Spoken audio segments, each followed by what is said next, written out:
అసలు గ్లోబల్ వార్మేషన్ అంటే ఏంటో తెలుసా సార్ మీకు? డిఫెన్స్ లాయర్ సోమశేఖర్ గారు. నా పేరు సోమశేఖర్ కాదు, సుశీల్ ద్వారకా ప్రసాద్ గారు. ద్వారకా ప్రసాద్ వాడవుడు. ఈరోజు సొసైటీలో ఉన్న ప్రాబ్లమ్స్ గురించి ఆలోచిస్తుంటే నాకు గూస్ పింపుల్స్ వస్తున్నాయి సార్. అసలు గూస్ పింపుల్స్ గురించి ఆలోచిస్తుంటే మళ్ళా గూస్ పింపుల్స్ వస్తున్నాయి సార్. ఉన్నోళ్ళు లేనోళ్ళు ఒక జాగాలో ఉండద్దా సార్? మీరున్నారు కదరా. కానీ మేము లేనోళ్ళం కదా సార్. కోర్టులో ఉన్నోళ్ళు లేనోళ్ళు అనే తేడా ఉండదు. ఎందుకుండా సార్? ఇప్పుడు కోర్టులో ఉన్నోళ్ళు అందరూ ఈడు ఉన్నారు, మరి లేనోళ్ళు లేనట్టే. చూసినరా సార్? లేనోళ్ళు అంటే ఎంత చిన్న చూపు. అమ్మా, ఈ అమ్మాయికి లైఫ్ ఇద్దాం అనుకుంటారా అమ్మా? వదిలేస్తున్నావా?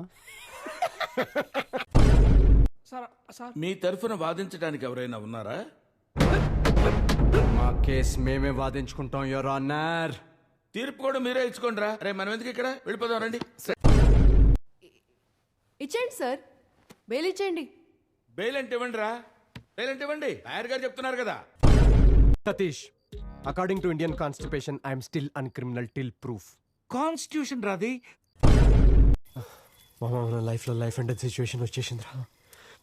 మన ముగ్గురులో కూడా చచ్చిపోయినా పర్లేదు, మిగతా ఇద్దరు సంతోషంగా ఉంటే చాలరా. మీ ఇద్దరులా ఒకడెవరో డిసైడ్ చేసుకుంటారా. మామ, మా ముగ్గురులో నువ్వే కదరా. ఏంది బకరగండా? మీకు పవర్ ఉంది, మాకు బ్రెయిన్ ఉంది, మన ఇద్దరం కలిస్తే.